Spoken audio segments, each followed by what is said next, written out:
మలయాళంలో లూసిఫర్ను తెరకెక్కించిన పృథ్వీరాజ్ సుకుమారన్ ఈ సినిమాకు సీక్వెల్ గా ఎంపురాన్ 2ను తెరకెక్కించాడు. ఇప్పటికే రిలీజ్ అయిన L2 ఎంపురాన్ గ్లిమ్స్ పోస్టర్ సినిమాపై భారీ అంచనాలు పెంచింది. మార్చి 27న L2 ఎంపురాన్ పాన్ ఇండియా భాషలో రిలీజ్ కానుంది. ఎంపురాన్ సూపర్బ్ గా ఉండబోతోందట. ఈ సినిమా తర్వాత పృథ్వీరాజ్ పాన్ ఇండియా డైరెక్టర్ గా గుర్తింపు తెచ్చుకుంటాడని మాలీవుడ్ సినీ వర్గాల్లో చర్చ నడుస్తోంది. భారీ యాక్షన్ ఎంటర్టైనర్ గా వస్తున్న ఎంపురాన్ మాలీవుడ్ గత సినిమాలు సృష్టించిన రికార్డులు బద్దలు కొట్టడం ఖాయమని ట్రేడ్ వర్గాలు అంచనా వేస్తున్నాయి.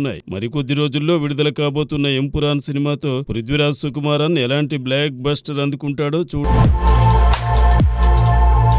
కావంటి హిట్ తర్వాత కిరణ్ అబ్బవరం నటిస్తున్న సినిమా దిల్ రుబా. ఈ సినిమాపై భారీ అంచనాలు ఉన్నాయి. ఆ మధ్య రిలీజ్ చేసిన దిల్ రుబా టీజర్ కు మంచి స్పందన లభించింది. ఇప్పటికే పలుమార్లు వాయిదా పడిన ఈ సినిమా మొత్తానికి మార్చి 14న రిలీజ్ కానుంది. రుక్సాన్ తిల్లాన్ ఈ సినిమాలో హీరోయిన్ గా నటిస్తోంది. కాగా ఈ సినిమా పట్ల చిత్ర హీరో కిరణ్ అబ్బవరం చాలా కాన్ఫిడెంట్ గా ఉన్నాడు. ఇప్పటికే కిరణ్ అబ్బవరం మరియు అతని స్నేహితులు కొందరు సన్నిహితులతో కలిసి ప్రసాద్ ల్యాబ్ లో సినిమా చూసుకున్నారు. అనంతరం దిల్ రుబాను అనుకున్న డేట్ కంటే ఒకరోజు ముందుగా అనగా 13 రాత్రి ప్రీమియర్స్ వేసేందుకు రెడీ అయ్యాడు. అప్పట్లో కాకి కూడా ముందే ప్రీమియర్స్ వేశాడు కిరణ్. విశ్వకిరణ్ దిల్ రుబా సినిమాతో డైరెక్టర్ గా పరిచయం అవుతున్నాడు. ఈ సినిమాను శివం సెల్యులాయిడ్ ప్రొడక్షన్, ఏ యుడ్లీ ఫిల్మ్స్ సంయుక్తంగా నిర్మిస్తున్నాయి.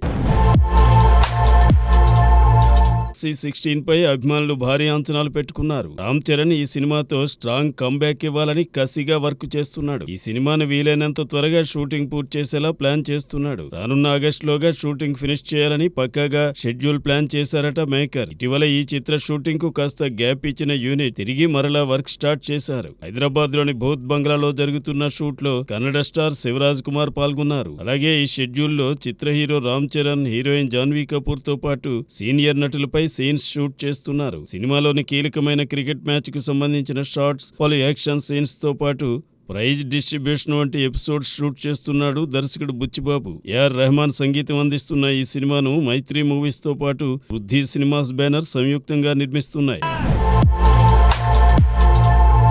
పవన్ కళ్యాణ్ హీరోగా నటించిన అట్టర్ ఫ్లాప్ చిత్రాల్లో సర్దార్ గబ్బర్ సింగ్ ఒకటి. ఈ సినిమా అప్పట్లో ఊహించని హైప్ వరల్డ్ వైడ్ గా అనేక దేశాల్లో కూడా రిలీజ్ కు వచ్చింది. పవన్ కళ్యాణ్ కథ, స్క్రీన్ ప్లేతో వచ్చిన ఈ చిత్రాన్ని డాకు మహారాజ్ దర్శకుడు బాబీ తెరకెక్కించారు. అయితే అప్పట్లో డిజాస్టర్ అయిన ఈ సినిమా ఇప్పుడు మళ్లీ ట్రెండింగ్ లో కనిపిస్తుండడం విశేషం. ప్రస్తుత కాలంలో సోషల్ మీడియాలో ట్రోల్స్ అనేవి సర్వసాధారణంగా మారిపోయాయి. ఇలానే సర్దార్ గబ్బర్ సింగ్ సినిమాలోని సంగీత్ సీక్వెన్స్ పై కూడా ట్రోల్స్ స్టార్ట్ అయ్యాయి. కానీ ఇవి కాస్త పవన్ అభిమానులు పాజిటివ్ యాంగిల్లో మార్చేసుకుని వాటిని కూడా వారు ఎంజాయ్ చేస్తున్నారు. అంతేకాకుండా వారు కూడా పలు ఎడిట్స్ చేసి వదులుతుండడం గమనార్హం. దీంతో ఇలా గత కొన్ని రోజుల నుంచి సర్దార్ గబ్బర్ సింగ్ ఎడిట్స్ తోనే సోషల్ మీడియా మొత్తం నిండిపోయిందని చెప్పాలి. ప్రస్తుతం రవితేజ హీరోగా నటిస్తున్న సాలిడ్ ఎంటర్టైనర్ సినిమా మాస్ జాతర. డైరెక్టర్ భాను భోగవరపు తెరకెక్కిస్తున్న ఈ సినిమా ప్రస్తుతం హైదరాబాద్ లో శరవేగంగా షూటింగ్ జరుపుకుంటోంది. ఈ షెడ్యూల్ తర్వాత దాదాపు టాకీ పార్ట్ అంతా పూర్తి అయిపోయినట్టే అని తెలుస్తోంది. రవితేజ ఫ్యాన్స్ ఈ మధ్య మిస్ అవుతున్న కామెడీ, మాస్ మిక్స్ చేసి ఈ మాస్ జాతర సినిమాలో పెడుతున్నారట. అంతేకాకుండా ఈ సినిమాలో రవితేజ కెరీర్ లో భారీ హిట్ ఈడియట్ సినిమా నుంచి సూపర్ హిట్ సాంగ్ చూపులతో గుచ్చి గుచ్చిని రీమిక్స్ చేయనున్నారంటూ రూమర్స్ వినిపిస్తున్నాయి. ఈ పాట అప్పటి నుంచి ఇప్పటి వరకు మంచి ఊపు తెప్పించిన పాట. ఒకవేళ ఈ న్యూస్ నిజమైతే ఇప్పుడు మరోసారి థియేటర్స్ లో ఫ్యాన్స్ రచ్చ చేయడం కన్ఫర్మ్. ఈ పాటను రీమిక్స్ చేస్తే థియేటర్లో దద్దరిల్లిపోవడం ఖాయమని చెప్పాలి.